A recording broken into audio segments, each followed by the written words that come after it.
Chapter 33. Forgery.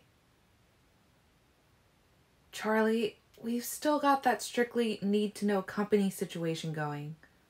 I know it's been more than a week since you saw Renesmee, but a visit is just not a good idea right now. How about I bring Renesmee over to see you? Charlie was quiet for so long that I wondered if he heard the strain beneath my facade. But then he muttered, "Need to know. Ugh." And I realized it was just his wariness of the supernatural that made him slow to respond. "Okay, kid," Charlie said. "Can you bring her over this morning? Sue's bringing me lunch. She's just as horrified by my cooking as you were when you first showed up." Charlie laughed, and then sighed for the old days. This morning will be perfect. The sooner the better. I'd already put this off too long. "Is Jake coming with you guys?" Though Charlie didn't know anything about werewolf imprinting, no one could be oblivious to the attachment between Jacob and Renesmee. Probably. There was no way Jacob would voluntarily miss an afternoon with Renesmee sans bloodsuckers. "Maybe I should invite Billy, too," Charlie mused. "But, maybe another time." I was only half paying attention to Charlie, enough to notice the strange reluctance in his voice when he spoke of Billy, but not enough to worry what that was about. Charlie and Billy were grown-ups. If there was something going on between them, they could figure it out for themselves. I had too many more important things to obsess over. "See you in a few," I told him, and hung up. This trip was about more than protecting my father from the 27 oddly matched vampires, who all had sworn not to kill anyone in a 300-mile radius. But still, obviously, no human being should get anywhere near this group. This was the excuse I'd given Edward. I was taking Renesmee to Charlie so that he wouldn't decide to come here. It was a good reason for leaving the house, but not my real reason at all. "Why don't we just take your Ferrari?" Jacob complained when he met me in the garage. I was already in Edward's Volvo with Renesmee. Edward had gone around to revealing my after car. As he'd suspected, I had not been capable of showing the appropriate enthusiasm. Sure, it was pretty and fast, but I liked to run. "Too conspicuous," I answered. "We could go on foot, but that would freak Charlie out." Jacob grumbled, but got into the front seat. Renesmee climbed from my lap to his. "How are you?"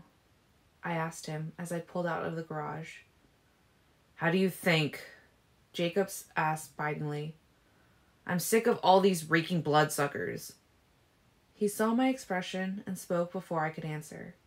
"Yeah, I know. They're the good guys. They're here to help. They're going to save us all, etc., etc. Say what you want.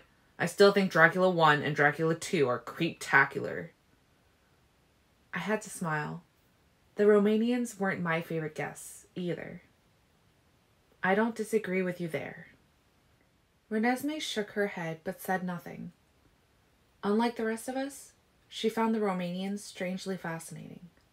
She'd made the effort to speak to them aloud, since they would not let her touch them. Her question was about their unusual skin, and though I was afraid they might be offended, I was kind of glad she'd asked. I was curious, too. They hadn't seemed upset by her interest, maybe a little rueful. "We sat still for a very long time, child," Vladimir had answered, with Stefan nodding along but not continuing Vladimir's sentences as he often did. "Contemplating our own divinity. It was a sign of our power that everything came to us. Pray, diplomats, those seeking our favor. We sat on our thrones and thought ourselves gods. We didn't notice for a long time that we were changing, almost petrifying. I suppose the Volturi did us one favor when they burned our castles. Stefan and I, at least, did not continue to petrify. Now the Volturi's eyes are filmed with dusty scum but ours are bright. I imagine that will give us an advantage when we gouge theirs from their sockets. I tried to keep Renesmee away from them after that. How long do we get to hang out with Charlie? Jacob asked, interrupting my thoughts. He was visibly relaxing as we pulled away from the house and all its new inmates. It made me happy that I didn't really count as a vampire to him. I was still just Bella. For quite a while, actually. The tone of my voice caught his attention. Is something going on here besides visiting your dad? Jake, you know how you're pretty good at controlling your thoughts around Edward? He raised one thick black brow. Yeah? I just nodded, cutting my eyes to Renesmee. She was looking out the window, and I couldn't tell how interested she was in our conversation, but I decided not to risk going any further. Jacob waited for me to add something else, and then his lower lip pushed out while he thought about what little I'd said. As we drove in silence, I squinted through the annoying contacts into the cold rain. It wasn't quite cold enough for snow. My eyes were not as ghoulish as they had been in the beginning, definitely closer to a dull reddish orange than to bright crimson. Soon, they'd be amber enough for me to quit the contacts.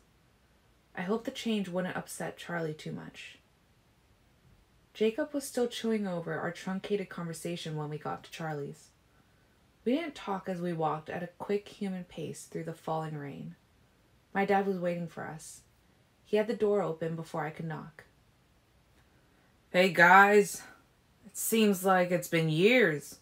Look at you, Nessie. Come to Grandpa. I swear you've grown half a foot. And you look skinny, Ness. He glared at me. Aren't they feeding you up there?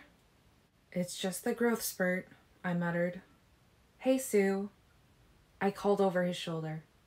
The smell of chicken, tomato, garlic, and cheese issued from the kitchen. It probably smelled good to everyone else. I could also smell fresh pine and packing dust. Renesmee flashed her dimples. She never spoke in front of Charlie. Well, come on in out of the cold, kids. Where's my son-in-law? Entertaining friends, Jacob said, and then snorted. You're so lucky you're out of the loop, Charlie. That's all I'm going to say. I punched Jacob lightly in the kidney while Charlie cringed. Ow. Jacob complained under his breath. Well, I'd thought I'd punched him lightly. Actually, Charlie, I have some errands to run. Jacob shot a glance at me, but said nothing. Behind on your Christmas shopping bells? You only have a few days, you know. Yeah, Christmas shopping, I said lamely. That explained the packing dust. Charlie must have put the old decorations up. Don't worry, Nessie, he whispered in her ear. I got you covered if your mom drops the ball.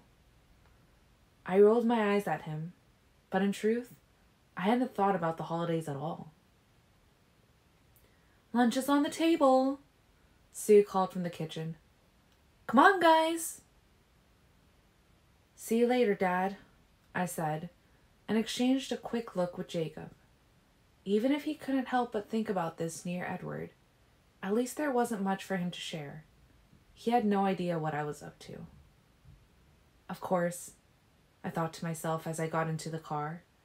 It wasn't like I had much idea, either. The roads were slick and dark, but driving didn't intimidate me anymore. My reflexes were well up to the job, and I barely paid attention to the road.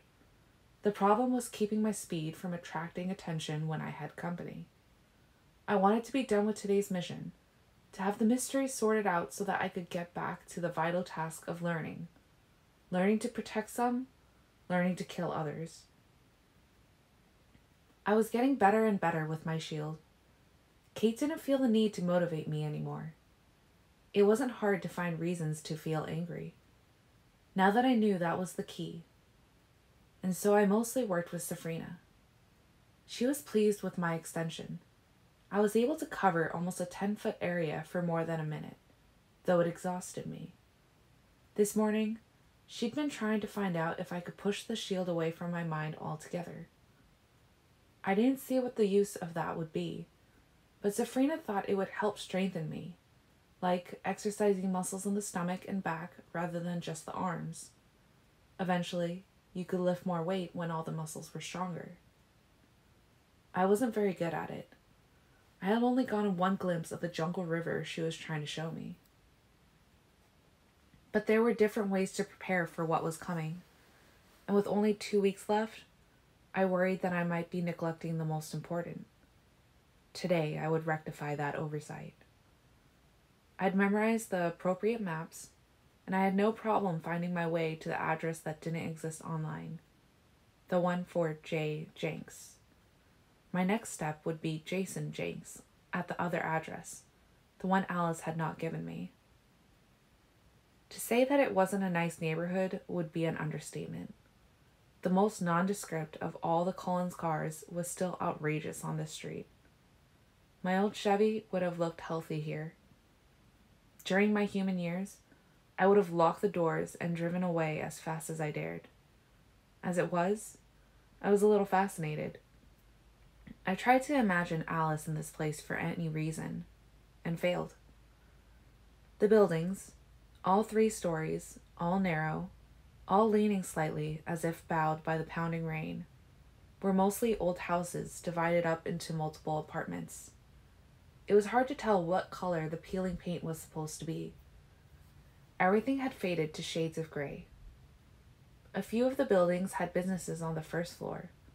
A dirty bar with the windows painted black, a psychic's supply store with neon hands and tarot cards glowing fitfully on the door, a tattoo parlor, and a daycare with duct tape holding the broken front window together. There were no lamps on inside any of the rooms, though it was grim enough outside that the humans should have needed the light. I could hear the low mumbling of voices in the distance. It sounded like TV. There were a few people about, 2 shuffling through the rain in opposite directions and one sitting on the shallow porch of a boarded-up, cut-rate law office, reading a wet newspaper and whistling. The sound was much too cheerful for the setting. I was so bemused by the carefree whistler, I didn't realize at first that the abandoned building was right where the address I was looking for should exist. There were no numbers on the dilapidated place, but the tattoo parlor beside it was just 2 numbers off. I pulled up to the curb and idled for a second. I was getting into that dump one way or another, but how to do so without the whistler noticing me? I could park the next street over and come through the back. There might be more witnesses on that side. Maybe the rooftops? Was it dark enough for that kind of thing? "Hey, lady," the whistler called to me. I rolled the passenger window down as if I couldn't hear him. The man laid his paper aside, and his clothes surprised me, now that I could see them. Under his long, ragged duster, he was a little too well dressed. There was no breeze to give me the scent, but the sheen on his dark red shirt looked like silk. His crinkly black hair was tangled and wild, but his dark skin was smooth and perfect, his teeth white and straight. A contradiction. "Maybe you shouldn't park that car there, lady," he said. "It might not be here when you get back." "Thanks for the warning," I said. I shut off the engine and got out. Perhaps my whistling friend could give me the answers I needed faster than breaking and entering. I opened my big gray umbrella. Not that I cared, really, about protecting the long cashmere sweater dress I wore. It was what a human would do. The man squinted through the rain at my face, and then his eyes widened. He swallowed, and I heard his heart accelerate as I approached. "I'm looking for someone," I began. "I'm someone," he offered with a smile. "What can I do for you, beautiful?" Are you Jay Jenks? I asked. Oh, He said, and his expression changed from anticipation to understanding. He got to his feet and examined me with narrowed eyes. Why are you looking for Jay? That's my business. Besides, I didn't have a clue. Are you Jay? No. We faced each other for a long moment, while his sharp eyes ran up and down the fitted pearl gray sheath I wore. His gaze finally made it to my face. You don't look like the usual customer. I'm probably not the usual, I admitted, but I do need to see him as soon as possible.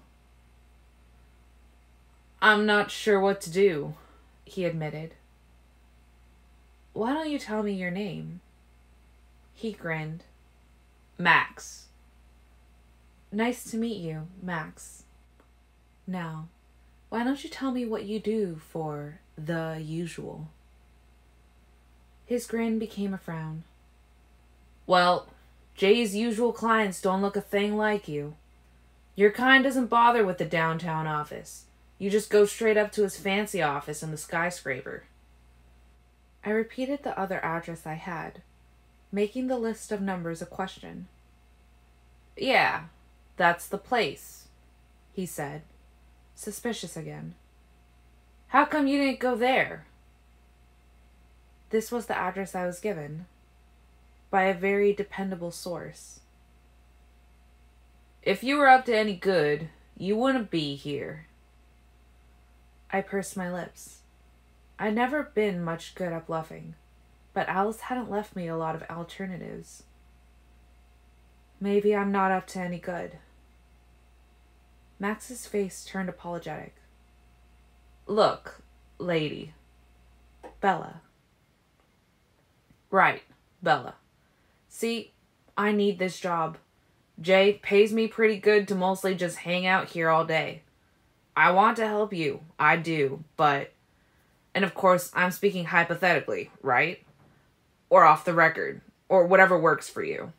But if I pass somebody through that could get him in trouble, I'm out of work. Do you see my problem? I thought for a minute, chewing on my lip.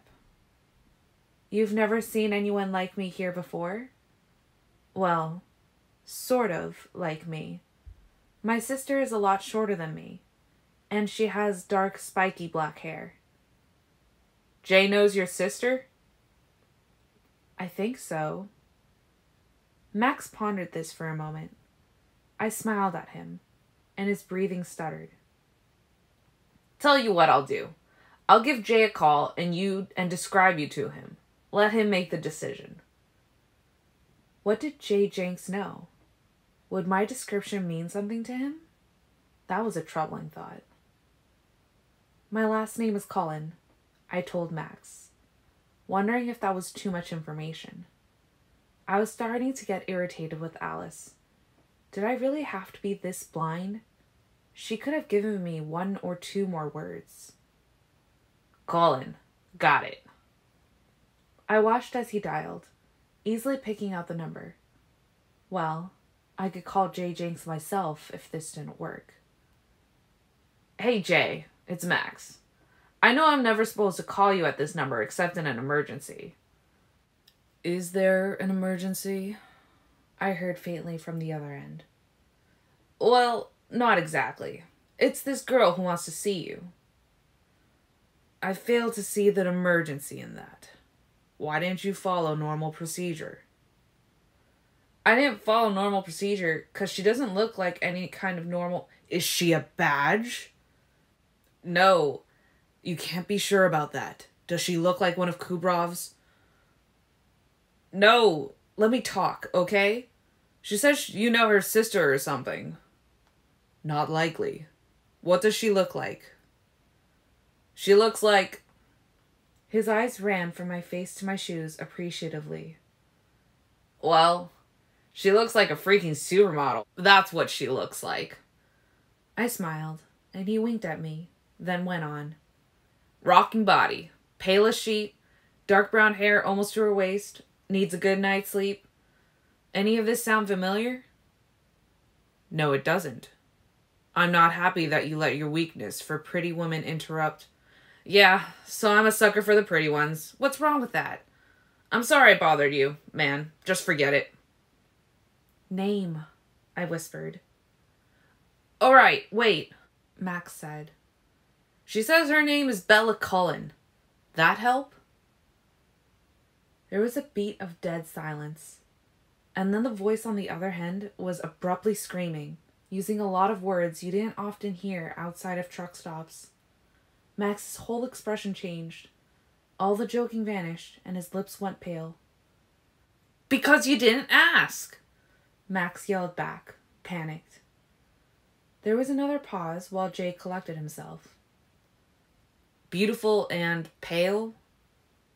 Jay asked, a tiny bit calmer. I said that, didn't I? Beautiful and pale? What did this man know about vampires? Was he one of us himself? I wasn't prepared for that kind of confrontation. I gritted my teeth. What had Alice gotten me into? Max waited for a minute through another volley of shouted insults and instructions and then glanced at me with eyes that were almost frightened.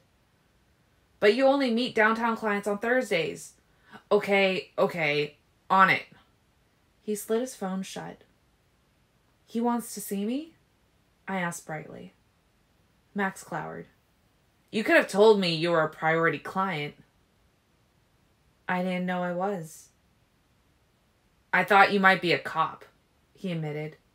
I mean, you don't look like a cop, but you act kind of weird, beautiful. I shrugged. Drug cartel? He guessed. Who? Me? I asked.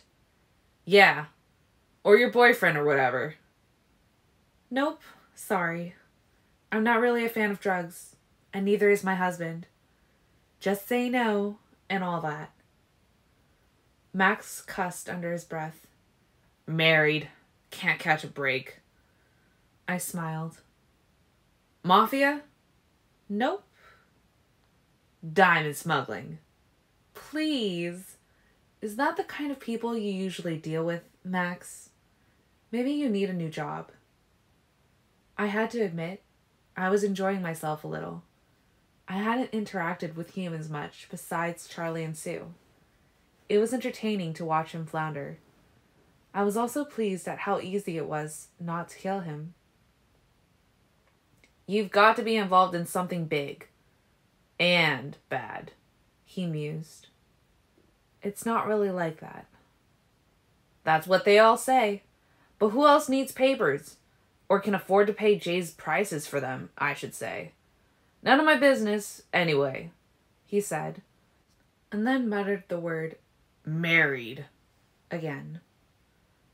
He gave me an entirely new address with basic directions, and then watched me drive away with suspicious, regretful eyes.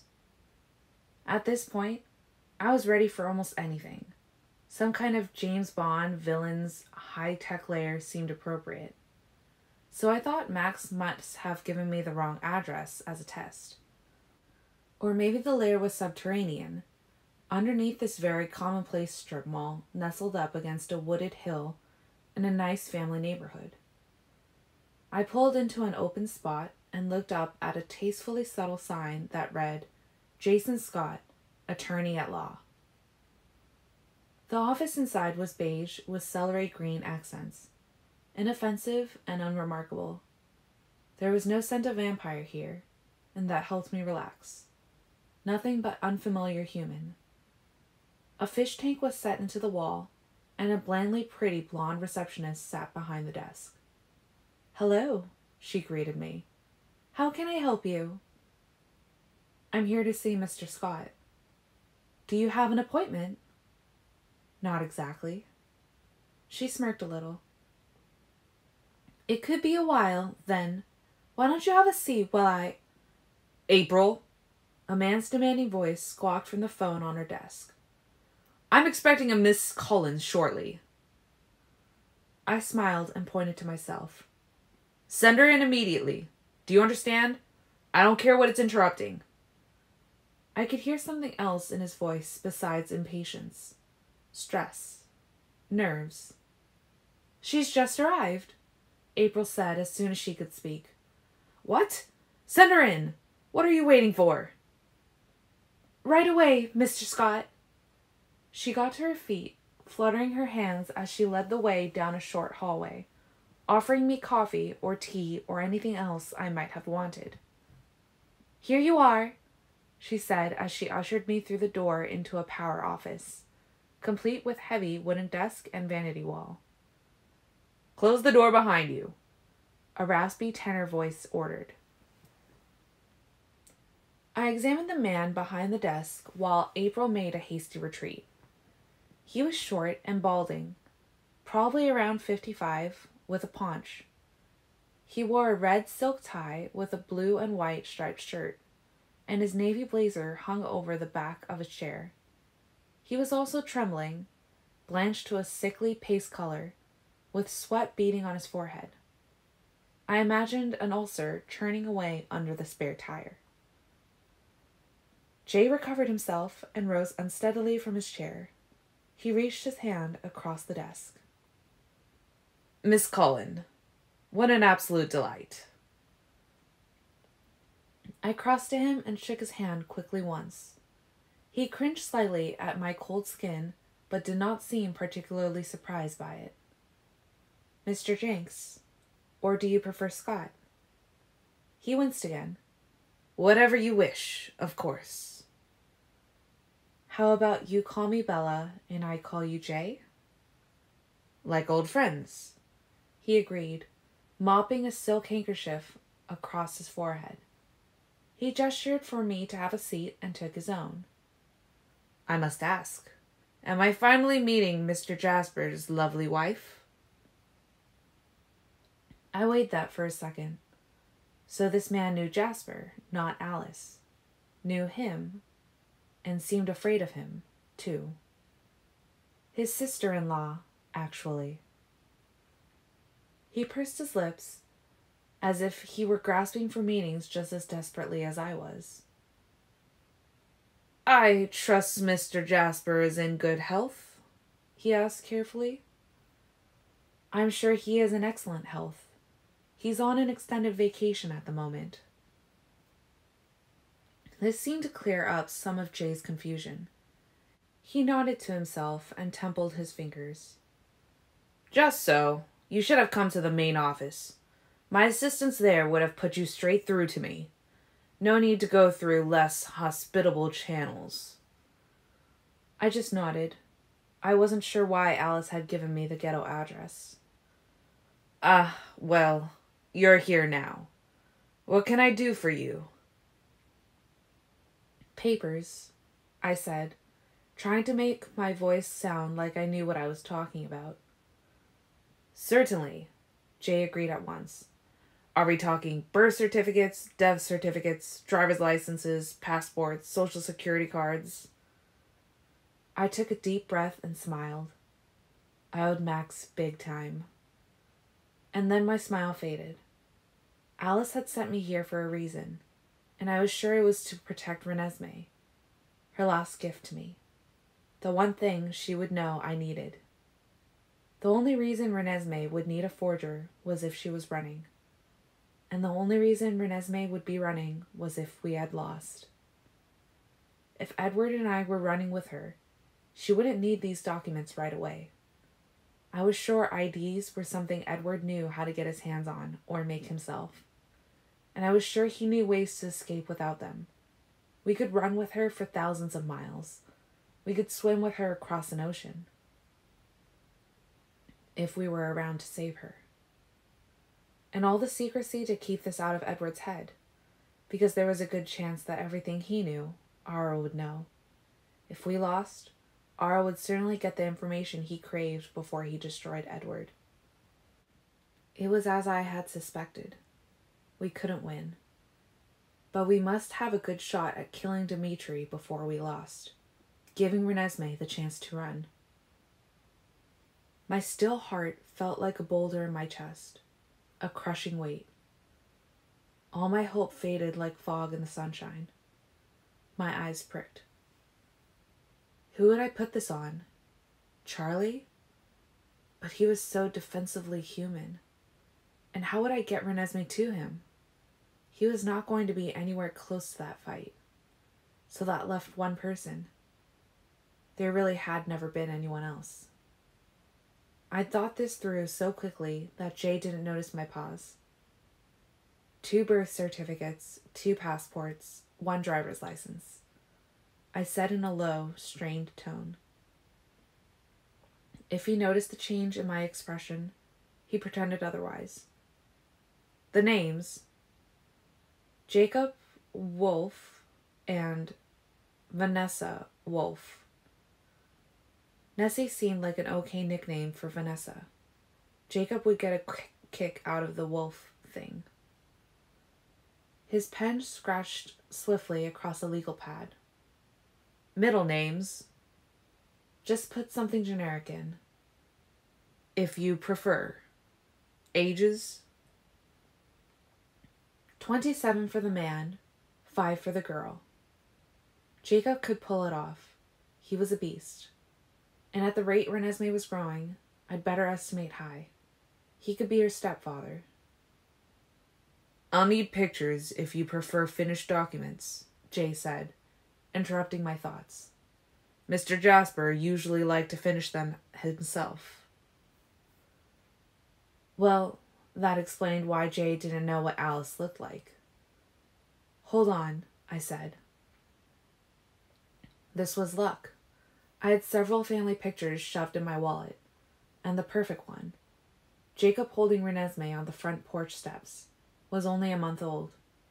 Alice had given it to me just a few days before. Oh, maybe there wasn't that much luck involved after all. Alice knew I had this picture. Maybe she'd even had some dim flash that I would need it before she gave it to me. Here you go. Jay examined the picture for a moment. Your daughter is very like you. I tensed. She's more like her father. Who is not this man? He touched Jacob's face. My eyes narrowed, and new sweat beads popped out of Jay's shiny head. No, that is a very close friend of the family. Forgive me, he mumbled, and the pen began scratching again. How soon will you need the documents? Can I get them in a week? That's a rush order. It will cost twice as... But forgive me. I forgot with whom I was speaking. Clearly, he knew Jasper. Just give me a number.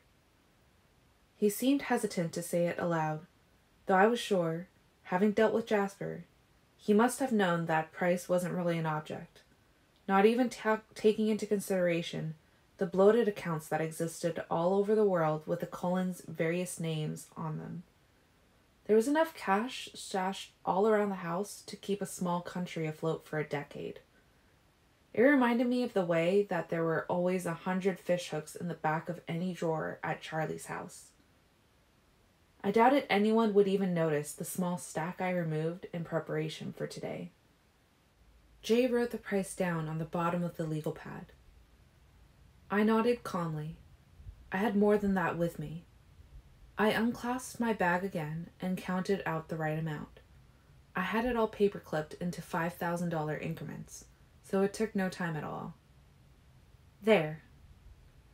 Ah, Bella. You don't really have to give me the entire sum now. It's customary for you to save half to ensure delivery. I smiled wanly at the nervous man. But I trust you, Jay. Besides, I'll give you a bonus. The same again when I get the documents. That's not necessary, I assure you. Don't worry about it. It wasn't like I could take it with me. So I'll meet you here next week at the same time? He gave me a pained look.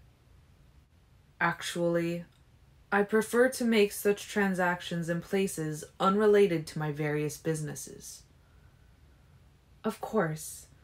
I'm sure I'm not doing this the way you expect. I'm used to having no expectations when it comes to the Cullen family. He grimaced and then quickly composed his face again. Shall we meet at 8 o'clock a week from tonight at the Pacifico? It's on Union Lake, and the food is exquisite. Perfect. Not that I would be joining him for dinner. He actually wouldn't like it much if I did. I rose and shook his hand again. This time he didn't flinch. But he did seem to have some new worry on his mind. His mouth was pinched up, his back tense. Will you have trouble with that deadline? I asked. What? He looked up, taken off guard by my question. The deadline? Oh, no. No worries at all. I will certainly have your documents done on time. It would have been nice to have Edward here, so that I would know what Jay's real worries were. I sighed. Keeping secrets from Edward was bad enough. Having to be away from him was almost too much. Then I'll see you in 1 week.